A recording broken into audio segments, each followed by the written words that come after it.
Hello and welcome to this very special episode of Writing in the Weeds. To kick off the new year, we are bringing you an interview that I had with my very dear friend Aerin Bowers, who is a incredible human being. She recently swam the English Channel. Among many other things that she has achieved in her life, she is a long distance swimmer.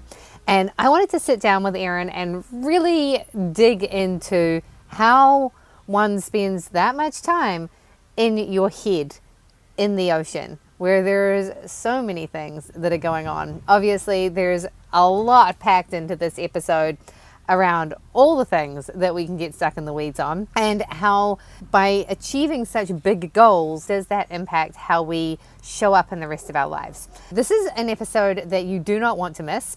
And just before we dive in, I also want to tell you about a very special event that we have coming up. On January the 11th at 2 p.m. MST, we are going to be hosting a 1-hour free future visioning workshop. You do not want to miss this workshop. It's going to be action-packed with a whole lot of things that are going to really help you leap into your future, leap into 2026, and really dial in what actions you need to take in order to make what you want to happen this year happen. So if you've got big dreams like Aerin had with swimming the English Channel, this is an episode that you want to listen to, because things like that just don't happen overnight. They happen with sustained actions, and often these action steps are a whole lot smaller than we give ourselves permission to make them. And so that's what we're going to do. Join us. There is a link below in the show notes to sign up, and we cannot wait to see you there. And just so you know, if you can't come live, there's going to be a replay. So no excuses. We cannot wait to see you there. All right. Hello and welcome to a special episode of Writing in the Weeds. Today we are here with a very special friend of mine, Aerin Bowers, and she is, well, Aerin's pretty amazing. She recently swam the English Channel, which, I mean, really tops everything else. She is a long distance swimmer, and I've known Aerin for a really long time. We've lived in the same town for years. I've taught her mountain biking. I've taught her kid mountain biking. We've known each other forever and done a lot of really fun stuff. I haven't seen each other in person forever, which is super, super sad. So excited to be here. And yeah, I really wanted to bring Aerin on because, I mean, to have gotten to the point of being able to swim the English Channel, and that's not your first rodeo, not your first big swim. Mm-hmm. And I'm like, your eyes got really big for a minute. And yeah, like, I used to be a big swimmer, and I know that there's a lot that goes on in Mm-hmm. the ocean by yourself, in a swimming pool by yourself. And so just being able to have the conversation around how you've used Mm-hmm. swimming and then all the other things that you do to ride through the weeds or swim through the weeds in this case. I'm like, oh, I don't even want to think about swimming through the weeds. That's so not fun. Yeah, some people hate it, some people love it. It's a thing of yeah. No, the Loch Ness monster is way too real in my head. Mm-hmm. Um, so, Aerin, I'm going to let you introduce yourself a little bit, Sure. and then yeah, let's just chat about your story and all of the things. Yeah. So, as Tash mentioned, I am a long distance swimmer, but I have been a swimmer kind of all my life. As a kid, I grew up speed swimming, swam swam competitively till I was around 14 or 15, and then took a really long break from swimming properly. I played sports in high school. I didn't have time to put in what's necessary to become a university swimmer, that kind of thing. And I'm also not talented. I just never quit. So I came back to swimming when my kid started swimming when she was around 9 or 10. I got in just for fitness. And then some friends of mine invited me to do the swim leg in a sprint triathlon. And I thought, oh, that sounds like an interesting thing to do. I did it. I absolutely loved it. I thought, where have you been all my life? It was like meeting something that kind of always been in the background, but I'd sort of let it go dormant. And then from that 800-meter swim, I then moved up and did a 2.1K and then, a 4 and then a 7. And then if you get past a 7, you kind of go up to a 12 and then sort of it goes from there. So it's just something that I've gradually discovered about myself that I can swim long distances. I had no knowledge or inclination of that growing up or even in my early life. And so I turned 50 last year. No, I'm 51 now, actually. So yeah, I'm 51 and still very much learning about what's possible for me as a swimmer and as an endurance person and all of that. That's awesome. Yeah. I didn't realize how much we actually had in common. I was the same. I Mm. did swim training when I was a kid, and I was about 15 when I stopped. It was that point where they were kind of like, well, you have to be at training at 5 o'clock in the Yeah. morning on Saturday morning. And Yeah. I was like, I'm 15. I know I want to go to the dances and I want to play volleyball and I want to, I want to kiss boys and I want to do other stuff. So, yeah. Yeah. It started to feel Hmm. like it was a definite, like, I don't actually want to belong in this group Yeah. anymore. Like, you want me to make commitments I don't want to make. And I totally get what you mean. I was the sort of person that would like dive in the pool and I would swim 1,000 meters and I'd get back out again. That was my kind of thing up until I became a mountain biker and started Right. ramming my shoulders into trees, and then swimming became painful. I think it was Cindy Devine who said to me one time, she's like, swimming's really bad for your shoulders if you've got bad shoulders. Yeah. And so like for years I didn't swim, but now if I'm in a flat piece of ocean, it's all I want to do. Yeah, I just want to be in the water all the time, even during Yeah. like the off season. I really look forward to those evenings in the pool just to be in the water. There's just something Yeah. really special about it. Yeah. Yeah. So tell me, do you use headphones at all when you swim? I do actually they're Okay. called shocks and I use them for pool training. And every year I create like a playlist of about 150 songs. And those songs are my framework for the year. And I use them for like tempo training. Okay. I use them to memorize so that when I'm in the open water, I have got songs in my head. And, Yep. that's really actually helpful for sometimes when your mind is just kind of wandering and you're thinking, what am I going to think about? And the alphabet is boring. So, yeah, I use music in the pool and I just love it. Yep. I've never tried podcasts or audiobooks or anything like that. It's Yep. really like the music that I really love. And it's not even the same kind of music that I listen to in my day to day. It's really weird. When I'm swimming, I'm all in like the disco. I'm in like I'm in like the gay disco of the 80s. I'm in like the Euro disco of the 90s. It's just, or I'm in rave in the early 2000s. So that's not what I listen to in the car, and it's not what I listen to in my house, or that's not what I go out to when I go see live music. So it's No, I weird. get that. I will do that when I work out as well. The music I work out to is not at all what Yeah. I would ever listen to outside of that space. It's And really funny because I have a song on my playlist of like something that I would normally listen to in the car, and it'll come on when I'm swimming and I'm like, ugh, like this doesn't fit. It doesn't work. This song doesn't work. So I have to come home and plug in my little device and delete it and get find rid of it. some more Pet Shop Boys. Yeah. Yep, that's so funny. But it's yeah, because I mean, I remember when I used to swim, I would sing songs in my head because otherwise you go crazy. Because Yeah. that was one of the things I wanted to ask about. Was it's one of those sports where you didn't used to be able to listen to headphones, No. and so it was just you and the empty space between your ears, and it's like 12 kilometers, 25 kilometers. Yeah. How many kilometers was the English Channel?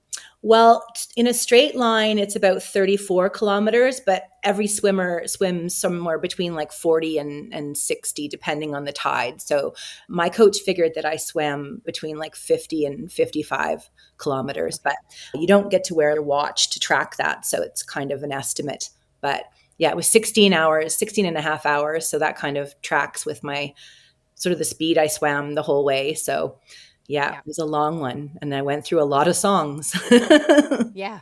Right. And you don't have headphones when Not you're allowed. doing that. No, you can only Mm. the English Channel rules stipulate that you can only have your bathing suit and your cap and goggles, and you have these little they're called guardian lights for when you're in the dark for that portion of the swim, and that's really all you're allowed to have. So yeah, nothing, not a watch, not headphones, no flippers, like nothing like that. Just Yeah. kind of yourself. And that's because they want to keep the swim in the spirit of the very first people that ever swam it.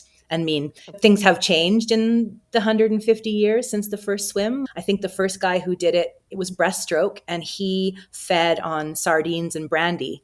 And that's just not what people do 150 years later. So, yeah, changed a lot. Maybe somebody will like redo that. They'll do breaststroke and just eat sardines and brandy I and think that would see be how that awesome. That would be great. I just would love somebody to go and do that. how to become famous. Yeah, Redo the first ever swim, yeah. and I can't imagine doing that far on breaststroke though. That would be No, painful. me either. Me either. And there are people who've done it backstroke, and there are people who have done it butterfly, which just blows my mind. But Yeah. if you think about your shoulders, that's pretty crazy to think about swimming it that far. Yeah, no, that's where my shoulder problems started was my short butterfly career. Right. Um, Yeah. that was definitely where everything went wrong. That was Yeah. the first sublimation of my arms. Yeah. So, tell me about the journey of like when did the English Channel become a goal, and Mhm. what did you have to overcome to get well at every stage really? Yeah, so the English Channel was always a dream I'd had since I was a kid. It had always held a lot of fascination for me, but it didn't really occur to me that it was something I was really going to ever do. And then when I did start to ramp up my distances for my swims, the swim that had caught my eye initially was Lake Zurich in Switzerland. Because I love Switzerland and I love cycling there, and it's just a beautiful, beautiful place. And so I applied to do the swim I think in 2019. I didn't get accepted, and I thought, okay, that's fine. I haven't really done very many big swims. My resume is not so great. And so I applied again the next year, and then I did get in.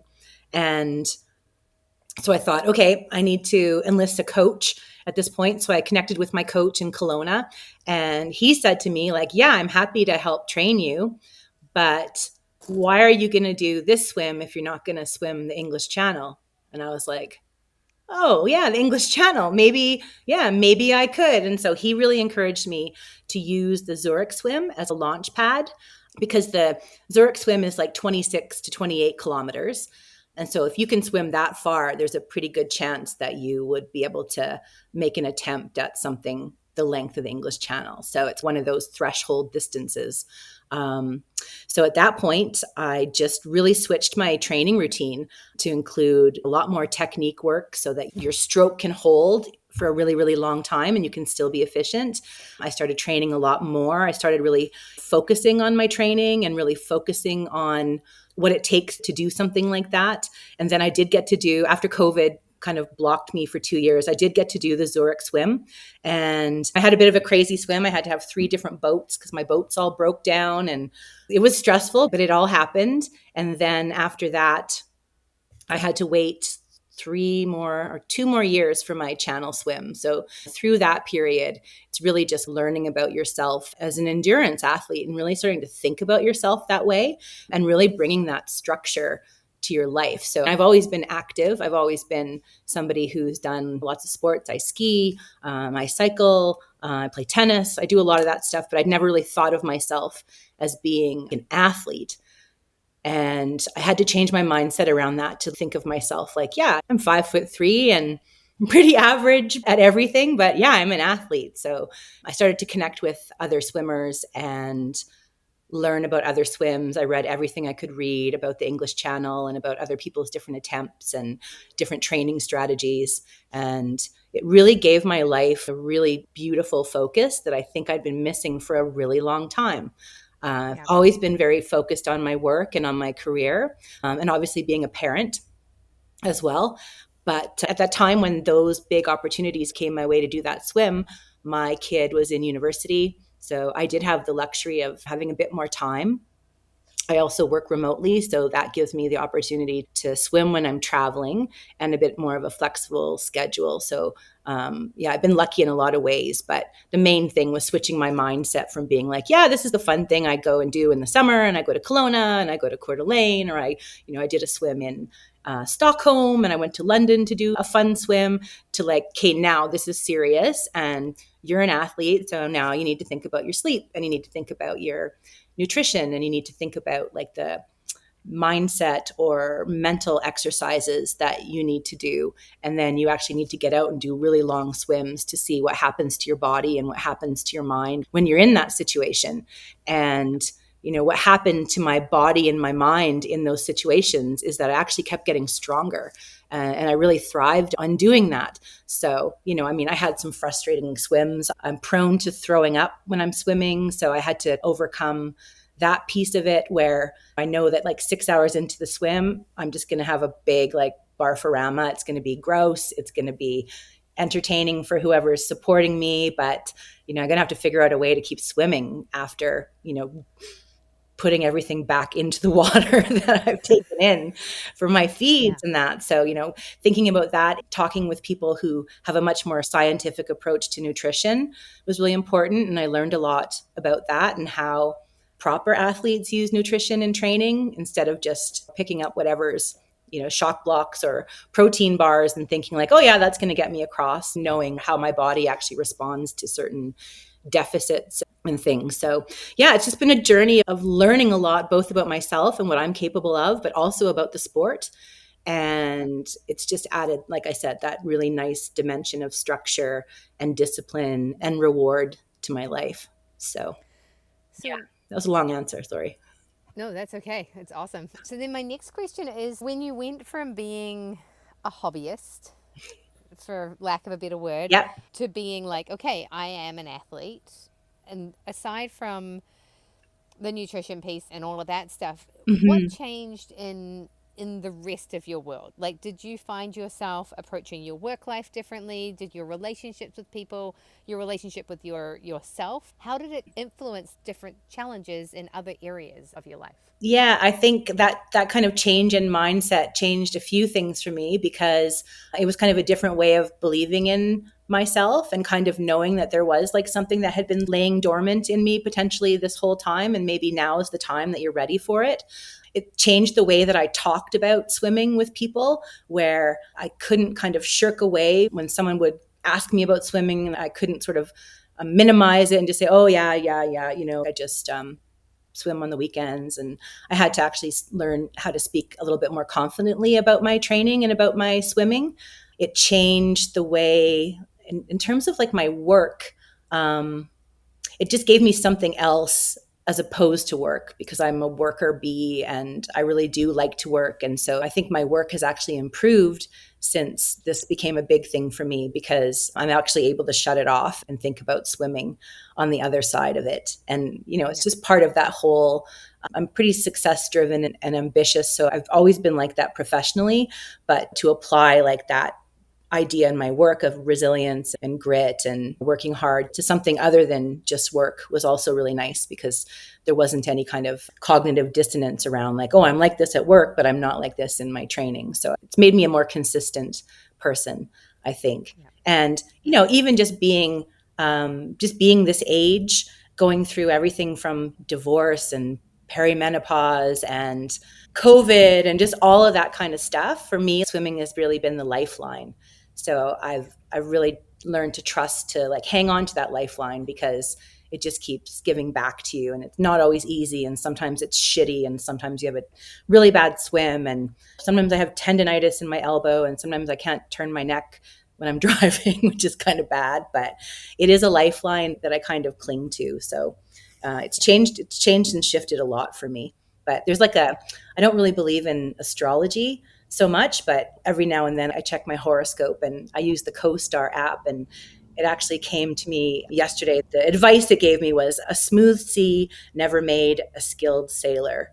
And I think like, yeah, that's what life is like. I haven't really ever felt like life was a smooth sea. I'm very lucky for everything I've had and able to do, but it is those challenges that give you the skill, and they help you navigate all the things that you need to do. It's doing the hard things in swimming that have helped me do the hard things in other parts of my life. Yeah, totally. It's something that I've found with mountain biking and everything, like all sports. But I think, um, like that, there were times when I would just step back from challenges I was having in life. And I would just go, like, my favorite one was really like realizing that I would go and do these ridiculous things on my bicycle without even thinking about them. Or, on skis or snowboards. It's like, I'm just going to Yeah. drop myself off a cliff, or I'm going to roll over this rock. And like, there is a real chance that I could hurt myself, Yeah. and I'll do it without even thinking about it. Hmm. But then I'm having to like send an invoice off to somebody, or and I'm scared that they're gonna like tell me that it's not right and I have to redo it or question me on it, or I have to like send an email for a proposal and I'm scared of the rejection, and I'm like, okay, it's you do things that are life and death, and Yeah. no big thing. So how can I like align Hmm. this, Hmm. and the swimming and the just being able to be doing the same thing, like going for a run or going for a swim, or the endurance Hmm. sports. It's like the adrenaline sports, you've got that real danger factor. Yeah. But the endurance sports, it's that ability to just hold your focus. Yeah, it's about the holding focus. And it's Yeah. about fear too. I mean, swimming in the dark, that was scary for me at first. Now I love it. Swimming in certain bodies of water are terrifying. I swam around Coronado Island in California in 2024. And for 3 days ahead of time, all I did was Google shark attacks nearby, and then got myself into such a state that by the time the swim came along, I kind of had resigned myself to the fact, like, you're probably just going to get eaten during this swim. So, nice last swim. And there is that fear factor. Um, and I think you can apply it to other things, like scary things, like for me, like sending off a quote, exactly, finding out if a deal that I'm working is going to close. I'm going to do the Catalina swim next year. So again, I'm going through that mental game of how do I get my head around being in a body of water that has a lot of wildlife compared to anywhere else that I've ever swam. But I still haven't been able to apply what I can use from swimming to mountain biking. So I'm still terrified to mountain bike. And I'm the worst. And I sold my mountain bike and was like, never again. And now that I'm back in Roslyn, I really wish I hadn't. And now I feel like maybe next year I'll be ready for it. But yeah, Yeah. so we all have different fears. We all have different things that either are rationally scary or, Oh, why should they be scary? But they are. so I used to ride my bike, or I'd ride my BMX to work every day. After my mountain bike got stolen, I'd ride the BMX, and then I would get to where I was going, and I'd go down to the beach, and I would swim, and I would swim out to the buoy, and I literally, I like, I'll surf, sail. I've lived in the ocean my entire life. I've Mhm. lived in the ocean in New Zealand my entire life. We Mhm. don't have a lot of shark attacks, but there's definitely sharks around. Yeah. And I have this thing in my head where it's like, if I get eaten by a shark surfing, at least I've got a cool story to tell when I'm up wherever we're hanging out. How'd You you have a die? Well, I cool got eaten by a scar. shark. Yeah. Yeah, right. Like it's cool. I was surfing, but then there's like this thing where like, yeah, I was going for a swim and I got eaten by a shark, and that like it's just not the way I want to go out. And Yeah. somehow this is like, I would swim. We don't have shark nets in New Zealand. This is not Mhm. logical at all. But I feel like if I swim around the buoy, I'm not safe. So that act of going from like the shore side of the buoy to like the moments that I'm swimming around the On buoy the outside, to it's like on the like the outside, boundary. Yeah.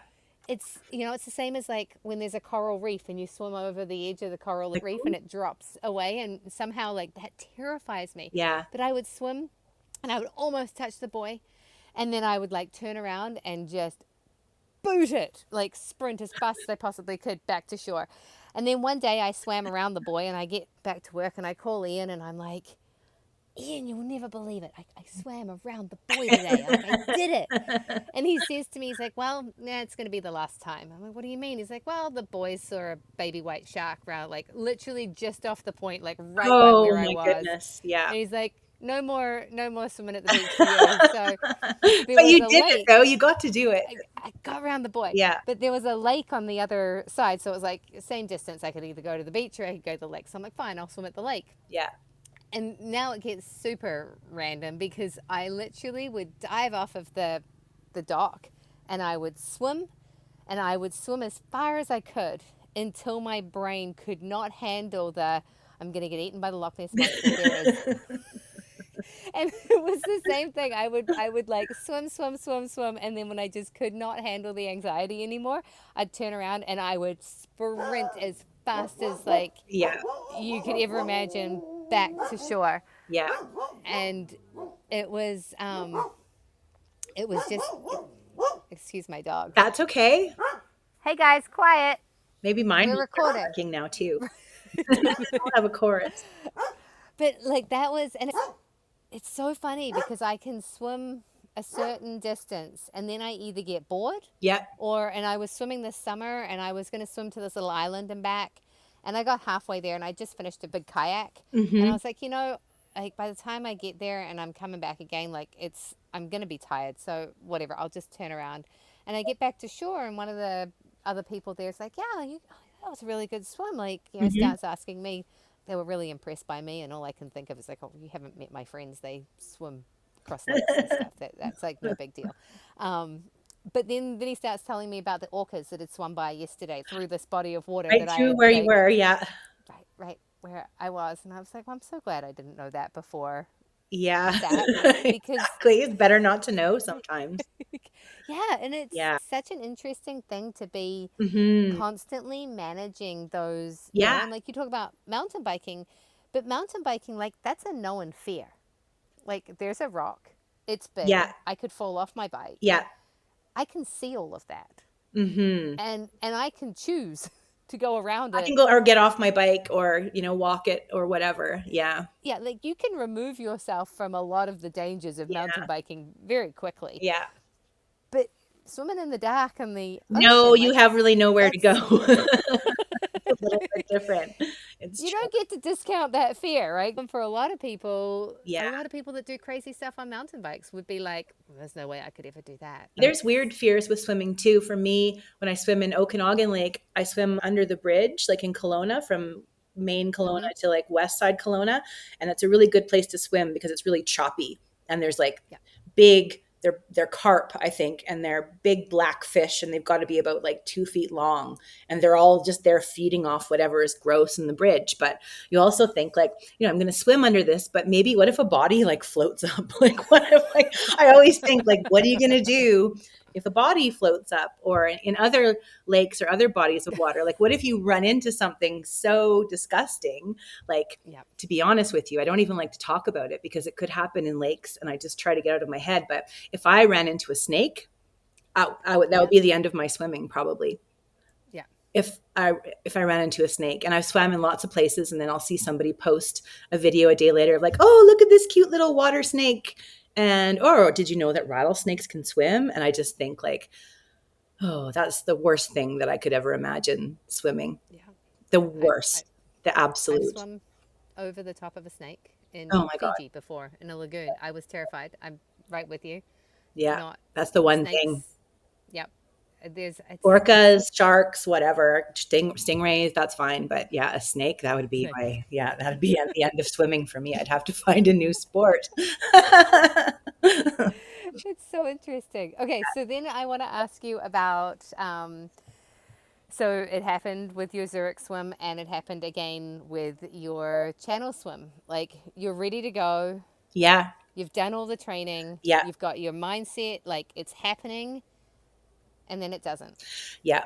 What happens? That's a tough thing. That's like a big lesson. So, for my Zurich swim, it was about waiting and keeping up the training. And then for my channel swim, I was supposed to swim for my 50th birthday in September 2024. And then I got Mm-hmm. weathered out. So I was there for 10 days, just hoping that I'm going to get a chance to swim, and like kind of knowing, oh, the weather's not looking very good. And I've spent all that money to be there, and I've got my coach there, and I've got my daughter there as my other support person. And you just know it's not going to happen. And then you think, that there's like 2 to 3 year waiting lists to get another swim. So I tried to book another swim instead right away, just to kind of keep that focus going.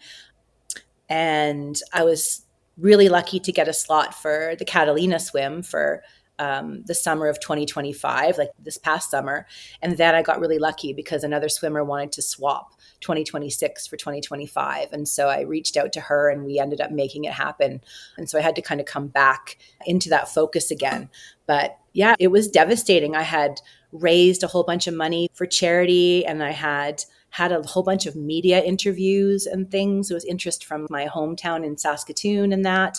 I'd have to go back and be like, yeah, I didn't even get to swim. I didn't even get in the water. So there's a combination of feeling embarrassed and despondent and like, oh, I'm 50, how am I going to keep this up? I'm not getting any younger, and will anybody be interested by the time that I do get to do it? Will I be able to go back to people and say, I really want to fundraise for this group? Will people still want to contribute?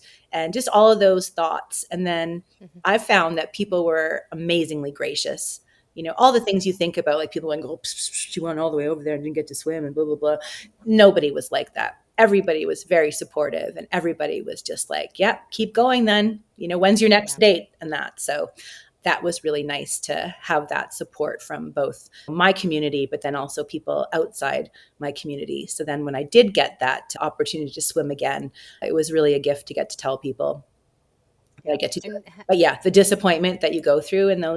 those moments is it's very sharp. That's the word I'll say. It feels a bit like getting kicked in the guts because there's Yes. nothing you can do about it. You can't do anything about the weather. You can't do anything about a global pandemic. These are not things within your control. And as a person who lives a very controlled existence, I like to control everything that I do. I'm not a very fly by the seat of your pants kind of person. Hmm. I need structure. I like structure. For me to have to just say like, all right, well, I guess the weather is going to decide when I'm going to actually get to do this swim. It's a really hard thing to Yeah. swallow. So, yeah. And so if you were going to pass on Mm. key piece of advice to people, so like now kind of taking this into that focus of like we all get stuck in the weeds, right? Like Yeah. it happens is you cannot control the weather, you can't control a pandemic. And even that whole like you go and you're in a window of 10 days and it's like Yeah. you're kind of just sitting there hanging out and now like okay, you've got to go Yeah. right now. Yeah. Being in that space of ready Yeah. for an extended period of time, what would your advice be around how can you take what you had to do to keep yourself sane Mhm. in that space Yeah. and apply it to like okay, so you're riding in the weeds for a period of time. Yeah. How did you get out of your own way? How did you not get in your own way, I guess, even more? How did Yeah. you navigate that? And what could you say to people? Because I feel like those lessons that you learned during that period of Yeah. time are things that will enable you to get through so much hard stuff. Totally. There's the idea that you can't go over it, you can't go under it. You have to go through it. You just Mm-hmm. have to go through it. Um, I've learned that in a few areas where you think like, oh, I could fight this, because there are some areas of life where if things don't go your way, you fight. And I'm really good at putting up a good fight. But you also have to recognize that sometimes you can't. Sometimes you just have to make peace with what's happening. And then you have to take a bit of time and regroup and get your mind back together and then think, if I still really want this, if this is still something that I really want to do, then I know what it took to get me there the first time. I need to go back and apply that belief and discipline and all the things that made that possible the first time. I know I have it in me to do it again, but again, I'm going to have to go through it. And that's the hardest part for me because I just feel like I can punch my way out of anything. But you can't sometimes. You just have to walk through and everything's going to batter you while you're walking down this hallway. Everyone's going to punch you, but you're going to get to the end of the hallway eventually. Yeah. So you have to just believe in yourself, but you also have to draw on the things that you maybe forgot that you had Yeah. along the way. Hmm. It sounds a lot like kind of learning to let go as well, Yes. to release that grip. Yeah. Like there when the weather wasn't working out, there's nothing I could say to my boat captain to convince him, or what I do for a living is I convince people to do things. And there was nothing I could say to that guy to convince him to go out in like gale force 8 winds. Yeah. in a little fishing boat in the middle of the English Channel. There's nothing I can do to coerce him or to cajole him into it. Like, come on, we're all the way here. There's nothing that you can do. You Yeah. just have to be like, all right, I accept this Yeah. situation and I'm going to have a little cry, but then I'm going to figure it out. Yeah. And And that's do how you you feel know like you're grown up. That's how you know you're a grown up too. I feel like my okay. 30-year-old self would have handled the situation differently. Okay. Even my 40-year-old self maybe would have handled it a little bit differently. But my very wise and cultured 50-year-old self has a bit of a different view on things. So yeah, you can control the things that you can control, but there's some things that you just can't. So that sounds like a bit of a cliche, but it's really true. Well, it totally is. I mean, I've been reading a lot about the whole surrendering and, life really you got two choices. Michael J. Singer talks a lot about how there's the voice in your head that you can listen to. Hmm. And then if you decide not to listen to that voice, because often it generally never has anything good to say, It's pretty critical usually. Yeah. it's pretty critical. Hmm. So, like, if you're not going to pay attention to that voice, what are you going to pay attention to? And his whole theory is that you listen to the flow of life, Hmm. and life is going to give you things that you don't really want, Yeah. but at times it's exactly what you need. And Hmm. so, saying yes to the situation that's not the one that you want Yeah. is often the way through. Hmm. And then things come that you never could have expected. And it's when you resist the path that's laid out in front of you, that's when you end up constantly fighting. Yeah, and listening to that critical voice and having battles with that critical inner voice, like, oh, you probably wouldn't have done it anyways. You probably would have failed. Or, yeah, by the time you get to swim again, your hair will be all gray and your shoulders will be given out and you won't have any teeth left. And like just those silly things that pop into your head. Or, nobody's going to believe in you next time because everyone will be interested in something else, or just a million things that, yeah, That somebody's like trip us. throwing those things at you and you Yeah. have to decide like, okay, I'm gonna like put up my shield against those things. Yeah. When I went surfing for the first time when we came down here, and I was paddling out, and I'm getting beaten up, and oh, the dog wanted to come with us. And so we had this issue with the dog getting stuck in the rip, and we had to let the dog out. And then Ian got washed across the rocks, and he was just like, oh, no, not doing it today. And he left, and I'm like, you know what? I got to paddle out again. And so I'm paddling out, and it was fascinating because the voice in my head wasn't just like it was, the waves weren't great. It can get kind of like interesting down here. Yeah. And the voice in my head wasn't just like, this is too big, this isn't a great time, like, this isn't good for your first surf, you haven't been out for like a year. Um, Hmm. it went deep. It went into like, you suck at everything, you're a failure. Like, Yeah. it wasn't just surfing. It was like she went through it all, and I'm like listening to this voice going, "Hey, hey, hold up. Yeah. Leave me alone. We're going for a surf. Like, sure, I Yeah. might not catch any waves. Sure, I might get a drowning, but like, what's that got to do with all of Exactly. this other stuff Yeah. you're talking about?" Yeah. And it was fascinating to just kind of take a step back and listen to Hmm. all the things that were going on inside my head. And I was just like, wow, you're not very nice. Yes. I think about like even when I was in the English Channel during my swim and it got to be about the 12-hour mark and I was still needing to get around the Cap to get into France and I knew I was going to have to swim for a lot more and I did have moments of real despondency there, like, oh, why did you think you could even do this and how did you agree to swim on a spring tide? You're stupid, you should have done more research and blah, like, I had to really like tamp all that down to say like, Kate, you are going to do this, you're going to push through and you're going to just keep swimming and you're just going to turn on the gas when they say turn on the gas and you can do this. But yeah, did my mind ever throw a whole bunch of bullshit at me? um just things that I'd never even said to myself, like weird things from out of the blue. Like, who is an alien, or who's saying this? And that happens even when I go to the pool. Sometimes I'm like, oh, you're slow and you're sluggish, and why did you take 3 days off, or blah, like, just that meanness is always there. And that's the biggest thing to fight against, is that, that voice. And what is that voice like? Is it going to convince you to give it up? I don't know. I certainly don't want to let that voice convince me to give up anything. No, I think doing anything endurance wise really starts to teach you. And mountain biking, all of the things, like Yeah. climbing up a hill on a mountain bike, and it's like the conversations Yeah. that you have to have. And I think the whole getting out of your own way thing, like, Yeah. comes down to sometimes there's someone standing right in front of you saying stuff to you, and you have to just be like, excuse me, Mhm. can you just move to the side? I'm coming through here. Yes. And I just need you to move over for a little bit because you're You're not in going my to stop way. me. Yeah. Like, you're You're, in you my way. Get out of my way. Yeah. yeah.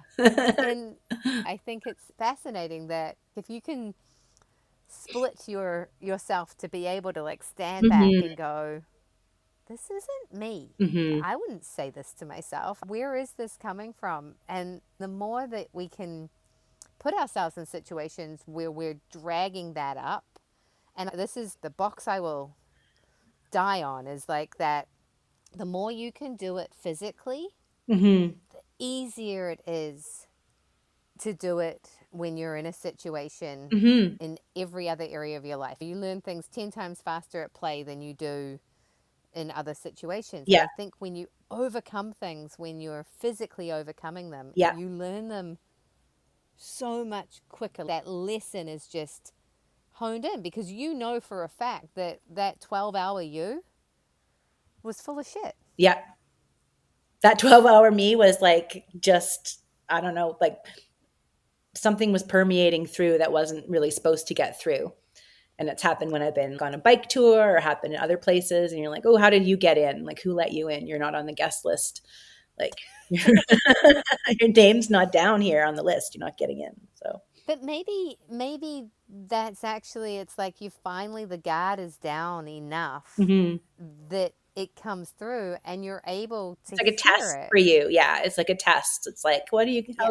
how is she going to respond when all of this doubt creeps in? Yeah. And you have to know, like, hey, I'm physically strong enough to do this. I did the training. I did all the things. I feel good. Why would anything stop me now? So, Yeah. yeah. Yeah. That's what I used to teach with mountain biking. It's like as you're coming up to something, your brain, like your brain is on train tracks and it can go down the, oh my God, I'm going to die, and see everything that can go wrong. Or you can give it another track to go down. And if, as you're coming up to something scary or you're in the process of doing something scary, exactly as you said, if it's like, good body position, heels down, strong core, look ahead, I've got this, let's go, strong core, good body position, heels down, and you can give yourself the instructions that you need to get Mhm. through, Yeah. then there's not room for that other train track to get in. Whereas if you don't consciously give yourself the thoughts, if you're not singing the Yeah. Pet Shop Boys song, I used to be like, I think I can, I think I can, I know I can, I know I Mhm. can, I did. And I did that in the pool. I'll do it Yeah. on a mountain bike. I do it when I'm running, when I'm going up and over a hill of some description. Yeah. It's like, Mhm. what is that? Thomas the Tank Engine? Like, I Yeah, think you I have can, to I have know I those little can. mantras for yourself. Yeah, you Yeah. do. Yeah. Because otherwise, that other one is just sitting on the sidelines waiting to come in. And sometimes it's actually an amazing opportunity to process through. Yeah. And the more times you process through, the less insistent that voice becomes. Yeah. And then again, that's how you go into the weeds and you're like, well, here I am again. And Mhm. redirect. Just as you said, 55 kilometers to go 34 kilometers. Yeah. It's like going in the wrong direction. Okay. Okay, I'll go in the other direction. Yeah. And you got to go that way to go that way. You're like a boat, Yeah, right? You got to tack exactly. with the tides. So, Mhm. yeah. All right, so let's kind of bring this home. Okay. All of your experiences. Yeah. from everything that you do. What do you think your kind of key has been to like not going crazy Hmm. um, completely? I mean, Hmm. we're all a little crazy. Oh, yeah. Um, Hmm. and yeah, like being able to just keep moving through those challenges. What do you think this Hmm. key has been for you when you get stuck in the weeds? How do you move yourself back out again? Yeah, I think there was something that my dad used to say all the time about anything. He always used to say, "You got to be tough." And he would say it in this really like gruff phys ed teacher's voice. And I just internalized that from a young age. Like, you got to be tough. And that just means for me, you don't let yourself get pushed around. You don't let yourself get pushed around by your own self. You don't let external things take you off of your path or off of your journey. You just remind yourself of that fundamental quality that you have. So I grew up always thinking, yeah, I'm tough. If there's nothing else, I am tough and I'm not going to give up. I just always believe that about myself. So I believe that in my work. I believe that in my swimming and in other sports I like to do. I'm just not going to be the one that gives up. Like, just don't ask me to give up, because I won't. It doesn't always serve me in other areas of my life sometimes. Sometimes it's better to look at something and say, like, yeah, it might be time to give up on this. I'm not going to go into that. But just in general, it's coming back to that key thing that you need to know about yourself, that you actually know. So I don't know that I'm going to make it across the Catalina Channel this year. I don't know that I'm going to figure out mountain biking next summer. But I do know that I'm tough, that you have to be tough, and I am tough, and I have that. So it's that kind of one core belief thing Mm-hmm. that I think is really powerful and I think is really important. Instead of trying to think about yourself as being kind of all of these things mixed together, it's that one core thing that you can lean on when you're sad or when you're tired or when you're confused or overwhelmed or anything. Like, you know what, you are tough, you can do this. um, Okay. Yeah. yeah. The other thing that you haven't mentioned at all that I feel is a part of you is you also like things to be fun. Yes. Yes. Everything to me has to be fun or it's not worth doing. And somehow swimming is really fun to me. Long distance swimming is hilarious to me. So when I do have like a big barf in the middle of the ocean, it's almost like I'm performing that for the boat crew so they can see my big projectile. I like to joke about it later, but yeah, my life is very much based around fun and having a lot of fun. And I do enjoy doing lots of different things. And if it's not fun, then I kind of won't do it. I think of different career paths I could have gone down, but yeah, no, not fun enough. Or other sports or whatever, like maybe not fun enough. So yeah, I do need to always have a lot of fun, and that's a key part of who I am. And um, I've always been a little bit of a class clown. I sat out in the hallway in school a lot, Mm-hmm. but I had a lot of fun in the hallway. I got to see everybody coming by and I got to talk to people. And yeah, yeah, fun's really key to it for sure. Yeah, yeah, it's something that I know very much about you. It's like you're the type of person Yeah. you want to do something and make it more entertaining. Like Yes. it's going to be an enjoyable time. There's always going to be a lot of laughs, and Yeah. there's nothing that's like too serious. It's No, except being too serious is too serious, I think. yeah, I think that's probably got a lot to do with how you've been able to achieve what you've achieved. Yeah, it has felt like mostly fun. It's a fun hobby to do. It's fun to be able to pursue goals like that. The people that I get to meet through doing swims like this is really, really fun. Uh, Yeah, Swimmers are weird and often very strange and often very fun. You yeah. know, there's sort of a oh, what's the word I'm looking for? I don't know. There's like a like only certain bizarre people would want to put themselves through that kind of experience and then come out the other end totally wrinkly with goggle eyes and jellyfish stings all over themselves and then be like, "Oh, that was really fun." But it is fun. Okay, so you're doing the Catalina swim is Yeah. your next one, and then do you have anything up next after that? Yeah, I have. What's on the I'm horizon? booked to do Catalina on July the 9th, 2025. I'm also booked into a relay to swim the length of Okanagan Lake. So that's about Okay. 106 kilometers. And then I have a secret special BC lake that nobody's ever swam the length of before. So that's in my plans for next year as well. But Okay. I can't say what that lake is right now because it's top secret. And you'll be like the first ever person to do it. Yeah. Well, that's First exciting. ever recorded person. So, I mean, unless somebody scoops me in the meantime, but I won't let that happen.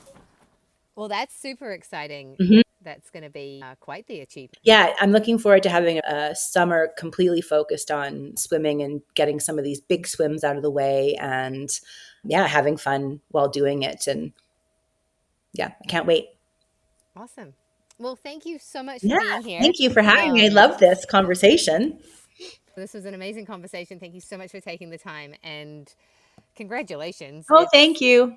It's been amazing to watch and be inspired by all that you've been doing just on the side. Oh yeah, Oh, by the way, this is what I'm up to. that's really kind It's of you, but I really want to come down and swim with you. So I want to swim out to that island that you mentioned, and um, yeah, you whet my appetite for going and swimming in some of those beautiful places. So yeah, there's some absolutely yeah, there's gorgeous. So the island was actually just off of Vancouver Island. okay. In the we were in the Broken Islands. Oh, okay. Oh, Yeah, yeah, just yeah, from Ucluelet. So there's a lot of amazing stuff out there, yeah. and it's not that cold where we were. It wasn't super cold, but down here it's more like Cabo and then round on the East Cape, around where Hmm. like Deanne and those guys are. Where I am, well, you've been here. Yeah. There's days when you can kind of go swimming, but it's a surf beach, so it is a challenge. And I would be first up for swimming out beyond the waves and going, but I don't want to get my head bashed in by a surfboard. No. And and then there's the rips and the currents and Yeah, stuff like there's a that. lot of So factors in that area for sure. Yeah, it's probably why there's not really any organized swims in that area, just because it's a bit yeah, crazy. yeah, it's a surf beach, Yeah, and it's funny because I didn't used to be afraid of rips and stuff like that, but I have a lot more respect for them yeah, as I've yeah. It can those grown my things journal. can quickly turn into something very major. So yeah. I've had a few of those lessons. All right, so thank you so much. We'll wrap it up. So Okay. last thing is if people want to follow your adventures, Yep. where do we find you? You can find my website at openwaterlife.com. Okay. And you can find me on Instagram at just at Aerin Bowers. And those are pretty much the two primary platforms where I post. So I do blog on openwaterlife.com and then, yeah, Instagram because I like to share stories and follow other people and do that. So, yeah, those would be the main places. Awesome. Perfect. Well, Yeah. I will make sure that those links are in the show notes. Excellent. So for anyone listening that wants to follow along with Aerin, Yeah. you'll be able to find those links. Or come for And a swim or yeah, yep, any of that. So, I know. Trying to find my way back to the Kootenays right now. I'm like, where's a campground we can hang out this summer? oh, totally. There is. Yeah. Yeah. Thank you so much for listening to this episode of Riding in the Weeds. I am Natasha Lockie. You can find me at Betty Go Hard and on Instagram. You can find me on Substack as Natasha Lockie, and I am on Facebook as Natasha Lockie as well. And please like, comment, share this podcast, and ridingintheweeds.com is our website. So thank you so much for being here, and we will see you guys next time. And thank you so much, Aerin, for joining us. Oh, you're very welcome. Anytime. I really hope that you enjoyed that episode as much as we enjoyed sitting down and have our conversation. I'm just coming in to remind you about signing up for the Future Visioning Workshop. Again, to achieve big goals, to achieve big things, to set our North Star so we know where it is we're wanting to go, it is really important to have a roadmap. This Future Visioning Workshop is all about creating that roadmap. If you were going to go on a road trip, you wouldn't just start driving, right? You would take a look at Google Maps, you would figure out the best route or the one with the scenic views that you wanted to see, and you would create the action steps that you needed to create to get from where you are right now to where you want to go. That's how we do it. That is how we get through the big goals. So join us on January the 11th at 2 p.m. MST. The link to sign up is below. It's a free workshop. It's 60 minutes long. And the best part is that when you're done, you will have an action step that you can make happen within the next 48 hours. Something that will fuel you to give you the momentum to keep going. So make sure you sign up. Can't wait to see you there. And if you can't make it live, remember, we will make sure that the replay is up. It'll be up until the end of the month, so you'll be able to do the workshop regardless of what your schedule looks like. So sign up, join us there, and we can't wait for you to join our first workshop of 2026. Okay, see you soon. Bye.